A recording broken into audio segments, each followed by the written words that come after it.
Good morning. Good morning, remisers and clients of Phillip Securities. I'm Joshua Tan, Head of Research, and today I'll be leading the Monday morning webinar. I'll start with an outlook on markets, and then Nicholas Ong, our offshore and marine analyst, will give an update on the sector. Disclaimers. Okay, for the market outlook, the US industrial production was above expectations, but consumer confidence was below.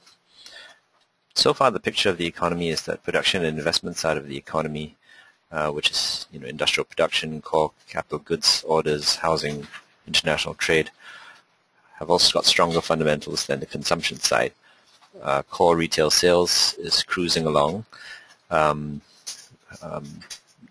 outperforming nor underperforming, but we do note that the first half of this year will see a significant hit to incomes based on the payroll tax hike, and we think that the first half of this year GDP will not put in very good prints, maybe about 0.5%, and the second half will be much stronger.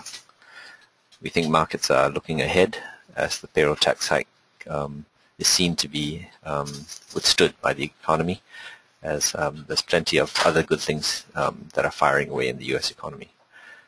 In China, Mr. Li Keqiang has formally become the premier, and his team is generally seen as reformists. But now markets will await action to follow the talk of reform.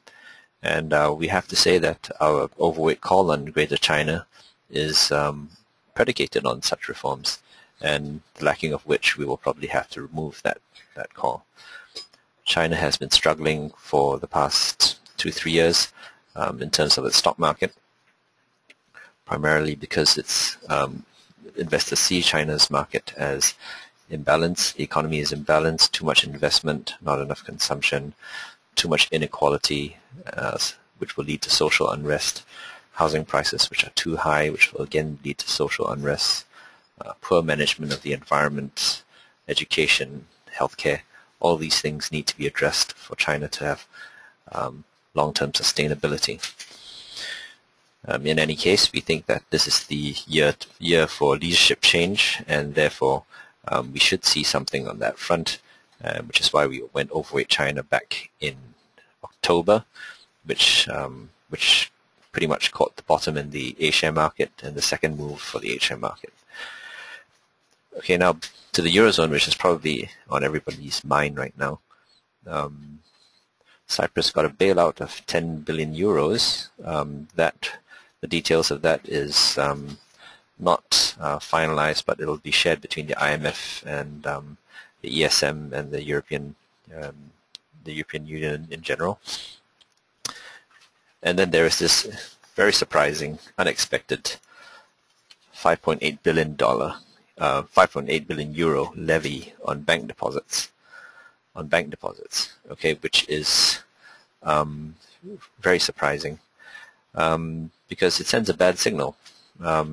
Equity holders should get hit first, then bond holders, then depositors, and then lastly taxpayers.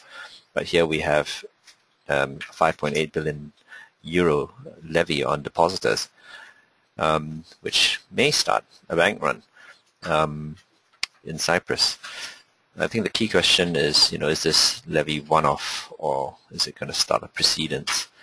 And that begs so many questions, because it's rather surprising that they resorted to this. They should have tapped equity holders and bond holders first, which wasn't done, and they can tap the 500 billion ESM fund just like Spain did, but those were not taken as well. And instead, we have this levy on deposits. Of course, it has sparked near-term weakness in markets, but we would hesitate to say that that markets are going to enter a long sell-off now. Although we probably are due some sort of correction, and this was the perfect excuse to do so. We'll just have to see how it pans out, because there's a high chance that this deposit levy will not go through the Cypriot Parliament anyway. Okay, let's move on to Asia. Exports for Northeast Asia and ASEAN are generally rising on intra-Asian trade, which is a very positive sign.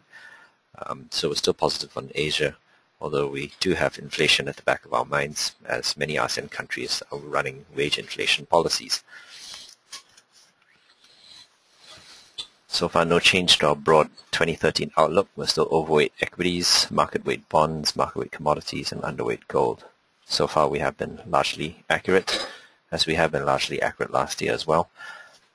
We've progressively downgraded bonds, and that has turned out to be a correct call, because bonds have, on the whole, managed a negative 0.5% year-to-date return, whereas equities have clocked in about 7.4%. We're looking to upgrade the US sometime this week, as the US has outperformed, and we have been slow on that due to the fiscal uncertainties. However, the economy seems to be putting that behind them. We are still overweight on Greater China, as you can see in the red box on the right-hand side, on your right-hand side. China A shares have returned about 4.5% despite the sell-off. And China A shares, well, it has returned a year-to-date negative 3.2 due to the correction. However, we do wish to note that it's been a 6.5% return since our overweight call in October. Hong Kong and Singapore have returned decently as well. Malaysia, we should wait till after the elections. It's an avoid for now. Thailand has done well with 6.7. Philippines has done well with 16.3. We also wish to point out that Indonesia, at a 13% return, our market weight rating on that is also slow.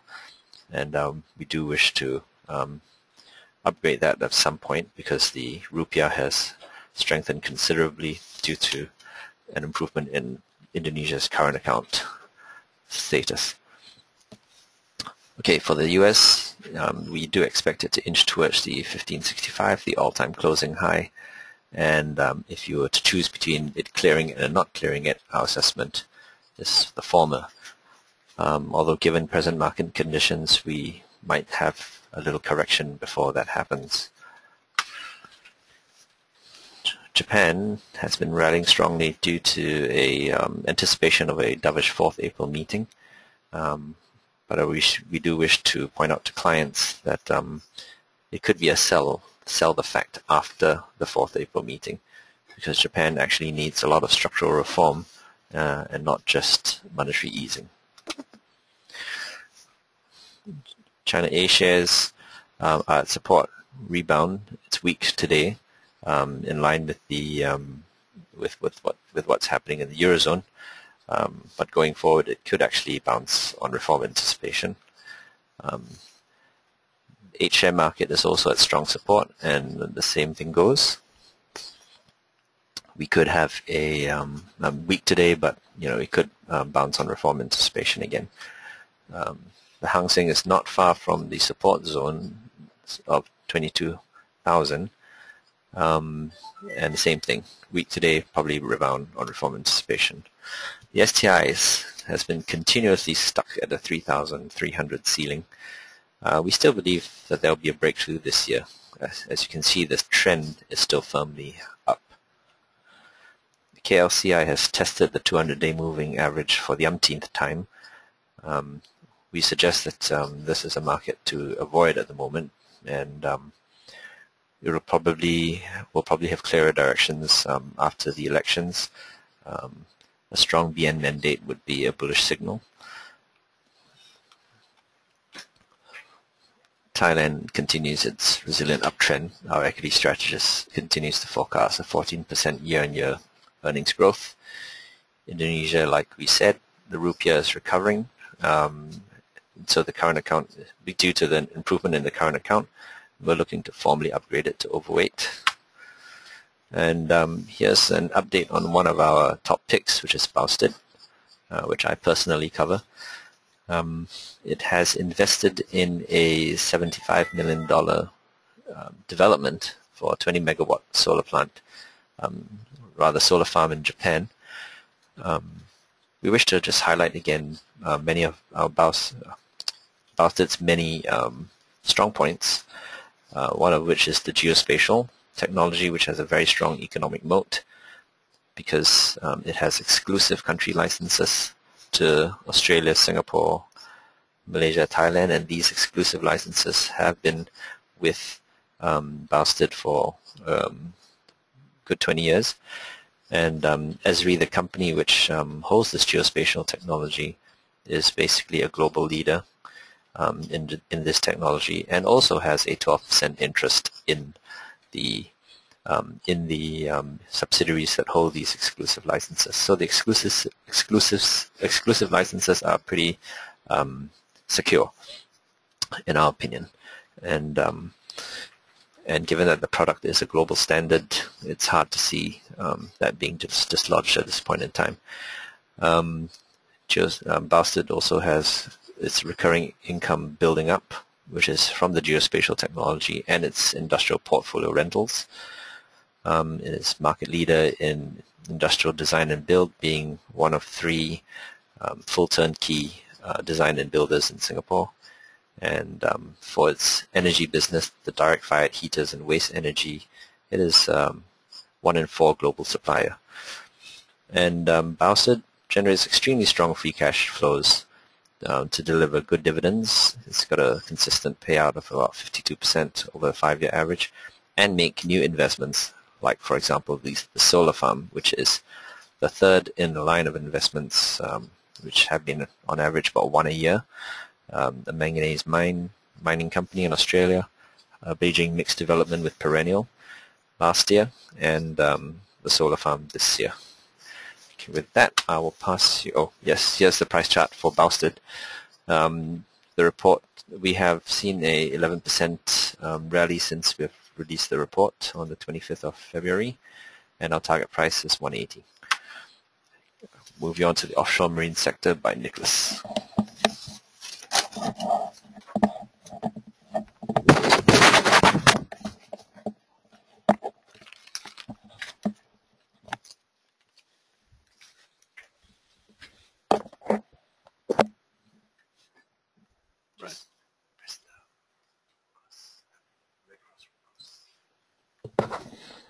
Hi there, this is Nicholas.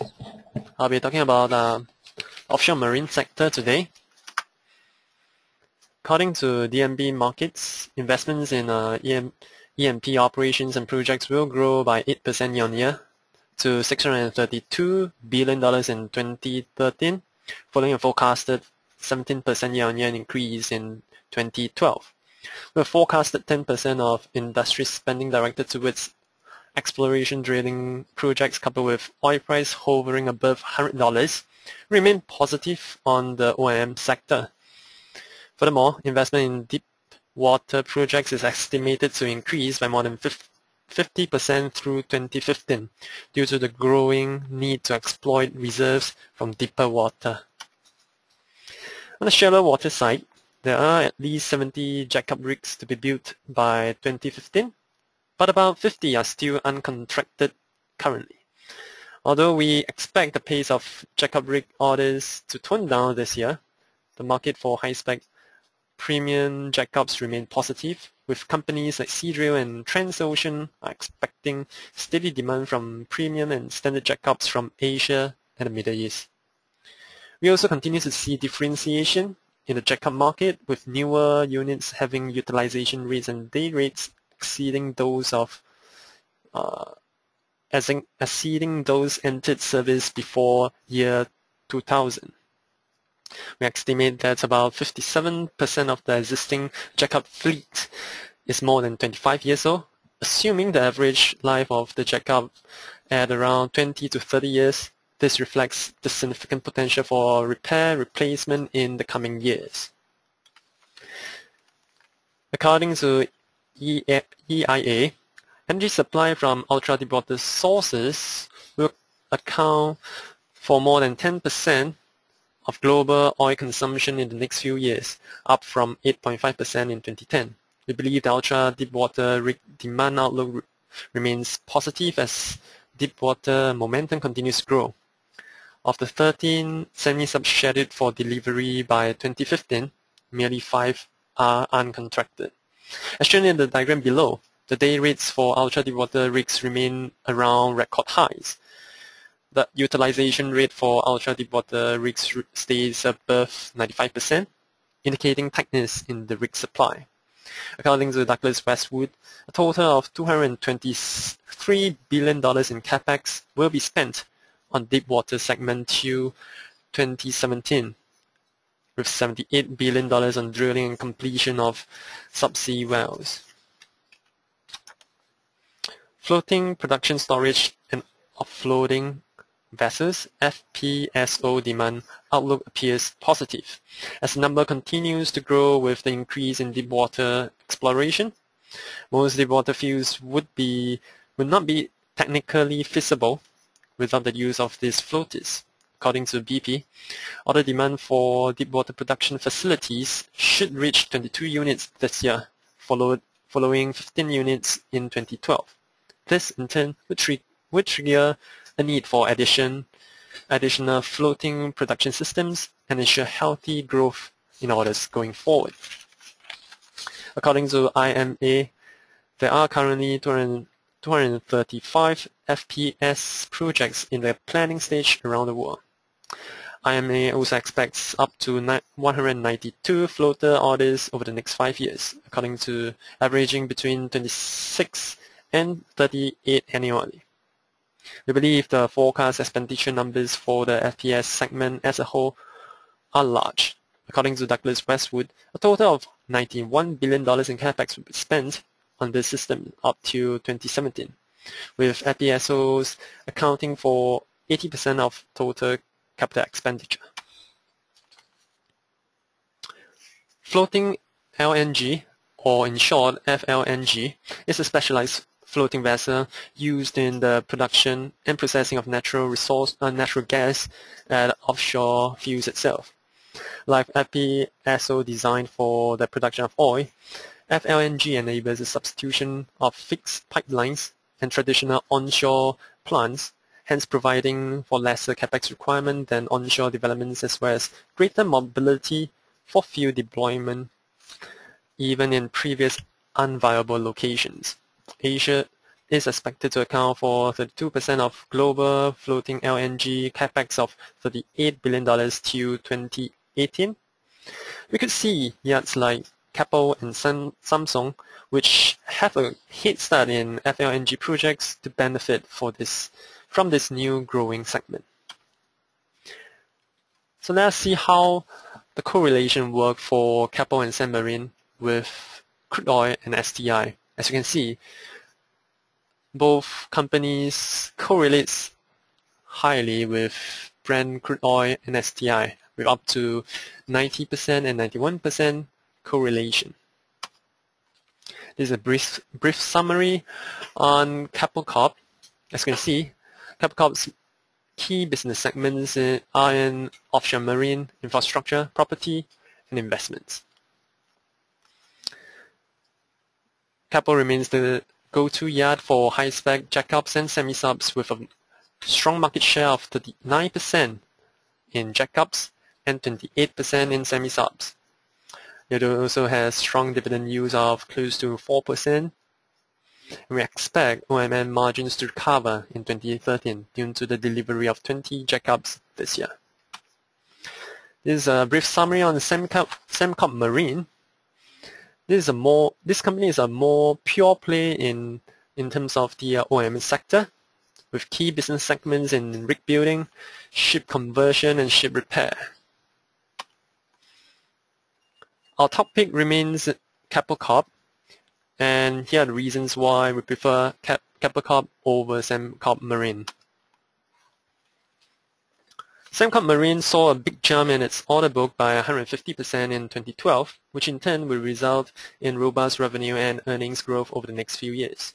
In our opinion, this could be as high as 14% earnings CAGR from 2012 to 2014 versus a marginal increase of 2% for Keppel Corp. We believe Keppel's earnings growth will be much lower as its already high order book merely grew by 37% last year. However, we think that Sembcorp Marine's stronger earnings growth profile due to its record order book are largely priced in by now. Sembcorp Marine saw a change in its product mix with a breakthrough into the lucrative drillship market last year via 7 orders from Brazil.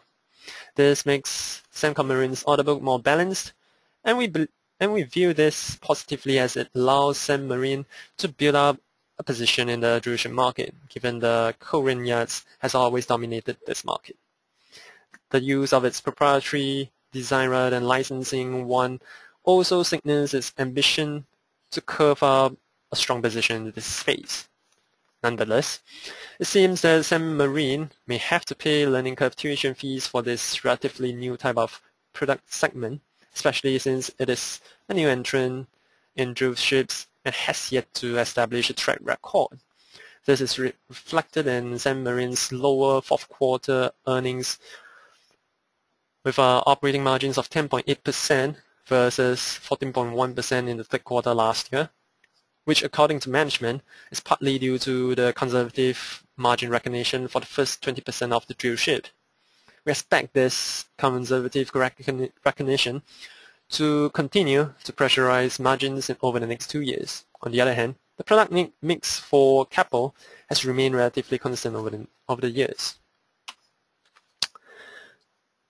We also note the designs of the rigs constructed by both Singapore yards and believe that Keppel has an edge over Sembcorp Marine, as Keppel's order book concentrates mostly in jackup rigs and predominantly based on its proprietary KF-ELS B-class family designs. In fact, of the 29 jackup rigs to be delivered by 2015, 19 are constructed to Keppel's proprietary B-class designs. Thus, we believe Keppel will be able to leverage on the repeated delivery of its proprietary design, while Sembcorp Marine's diversification into drill ships and jackups based on FLNG designs may weigh its margins going forward.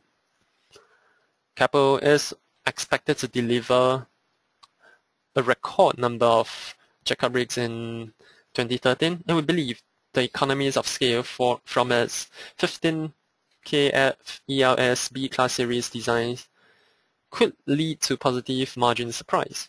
In view of this, we think Keppel's O&M margins could rise to 14.2% in this year and 14.7% next year versus 13.5% last year. On the other hand, we think that Sembcorp Marine's operating margin will still be under pressure in the next 2 years as it undergoes learning curve for new products, in particular 7 drill ships from Brazil. Despite Sembcorp Marine's strong balance sheet with net cash flow of $1.1 billion in end of last year, special dividend dropped by 85% to 2 cents per share in 2012, taking total dividend declared to 13 cents per share versus 25 cents in 2011. This is mainly due to the increase in capex spending for the new yards in Brazil and Singapore from $80 million annually to about $500 million in both 2011 and 2012. We believe Sembcorp Marine will continue to maintain its annual dividend per share of 11 cents. However, we expect capex spending to stay high in 2013. Hence, special dividend will remain low in 2013 this year, with a forecast payout ratio of 45 to 50%. We are looking at dividend yield of nearly 3% this year. Meanwhile, Keppel's stable payout ratio of 50% should help dividend yields to remain strong at 4% in our view. Thank you for listening to us today. Any questions?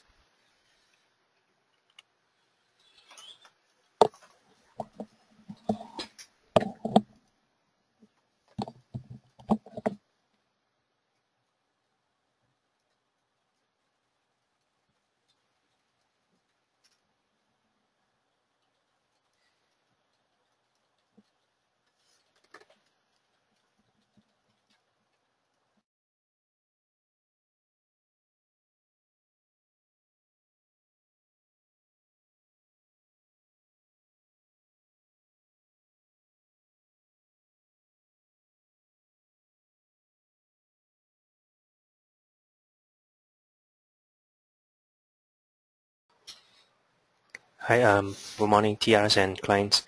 If you have any question pertaining to today's presentation or any of the stocks, you can send in your questions, and we'll try to answer as far as we can.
Hi, we have a question on how to post in question to this webinar.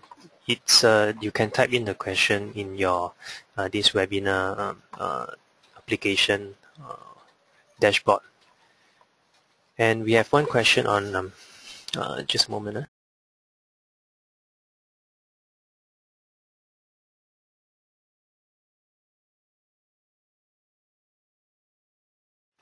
Okay, we have a question on CapitaLand, whether it has reached the bottom and going to rebound soon. Well, these 2 weeks, the property stock, especially CapitaLand, were hit by measure announced by China last week, and this week, probably last Friday, it was affected by the slower residential sales. And our view on fundamentally on CapitaLand remain unchanged, as the company it's the so far the most diversified property developers. So when we look at the China property measures, they are mainly not new measures, but the government just reiterated on the reinforcement of this property cooling measures. For example, the restriction to the household on property purchase, and also capital value tax, capital gain tax. These are existing measures that they just reiterate re-emphasize the importance of implementing it. So I don't see any drastic change in the fundamental. And the same for Singapore. February sales lower, but the fundamental remains strong, as we can see.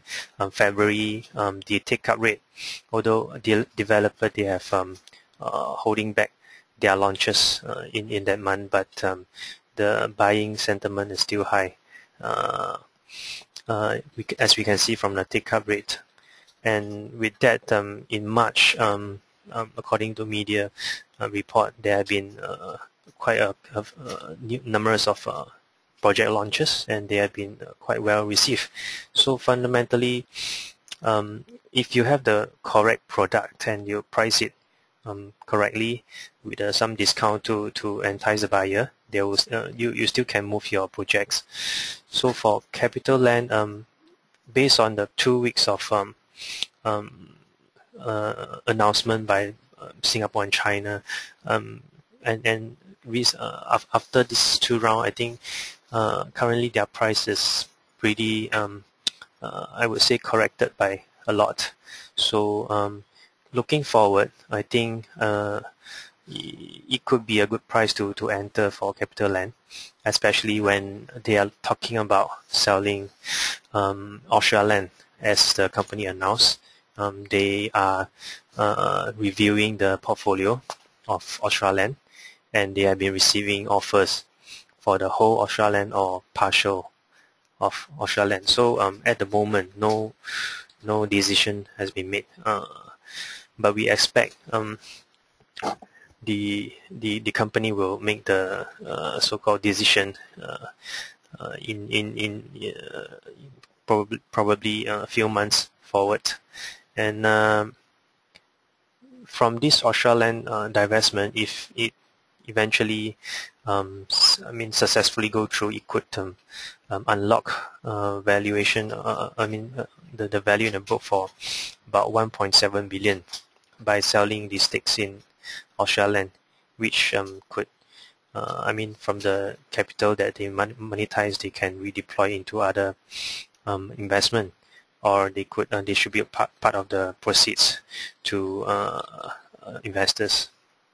So we are still confident in their fundamental. Next, I'll pass on to Joshua. Thanks. Hi, Joshua here again. Okay, there's a question on how long do we think the correction will last. Unfortunately, it's nearly impossible to say. Although the STI tends to close the gap, right? So once a gap has been formed, which was formed today, it gapped down and is dojiing on the moving average. Right? I think it's a 50-day moving average. Well, if it survives that, then I think we'll probably see a very shallow correction. And based on the STIs usually closing the gap, it's quite likely we might see a little rebound. On the fundamental side, well, I think this development in Cyprus is obviously a negative to markets, which have performed very well already so far this year. So I do think that it's the perfect excuse for markets to take some profit. All right, so I think some caution there. I guess we could see some further profit taking based on that, because we haven't had a decent profit taking session this year yet, right? And this is a perfect excuse. Okay, now there's another question here based on technicals, which is a better bet, Keppel Corp or Sembcorp. So this is a question on Keppel Corp and Sembcorp purely from the technical point of view. From the purely technical point of view, Keppel Corp has a much better looking chart than Sembcorp, which is a bit of a mess right now.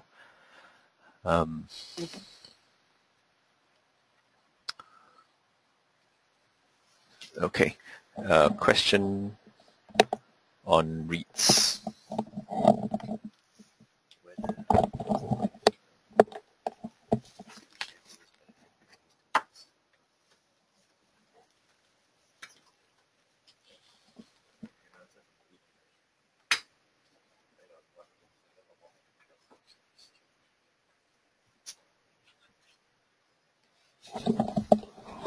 Hello, there's a question on SPH going to REITs, and what's my comments on that.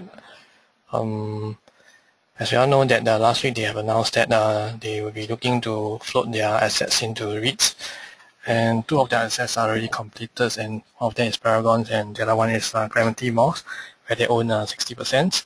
So these two properties are likely to be floated into a REITs probably in the next 6 months or further.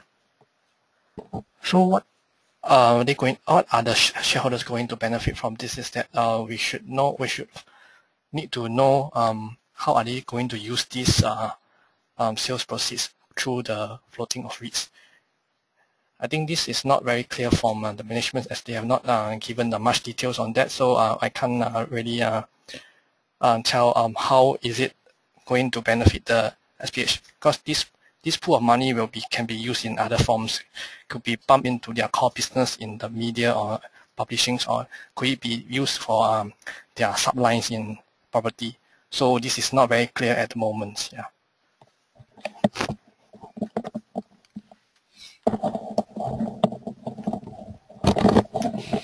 Hi, this is Brian again. We have a question on whether there will be more property curbs coming soon.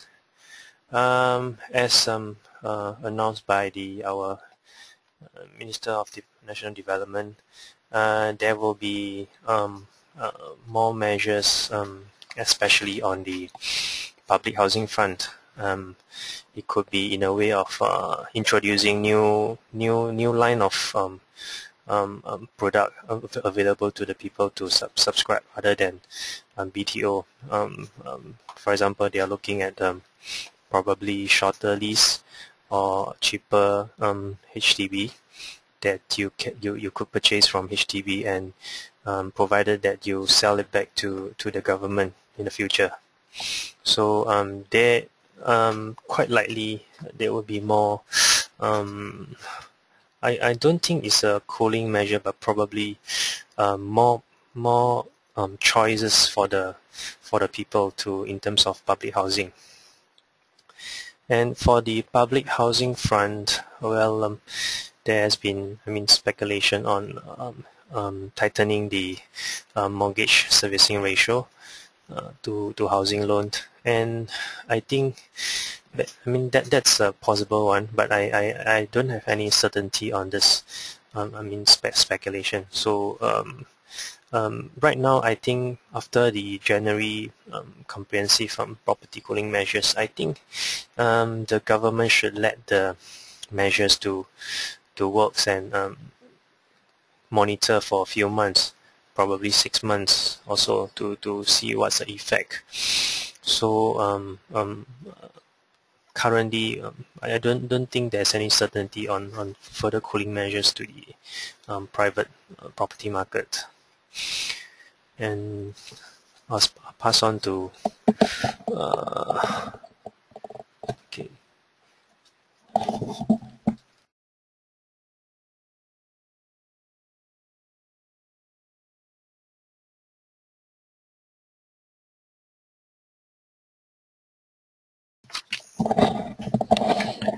Right, we have a question on the support levels for the STI, Hang Seng, and the Dow. So the STI support level right now, I think, is pretty strong support at 3225. For the Hang Seng, pretty strong support at 22,000. And for the Dow, I think the strong one is 14,000 and then 13.5. Okay, there's a question on Pan United's share price, which is drifting lower. Okay, so right now it's about 90 over cents, and actually I think it might do a bounce at about 88 to 90. That's my opinion. And I think that still represents quite a pretty decent yield, because it's a 4% payout. So 4% divided by 88. You get something close to 5%, which is pretty good.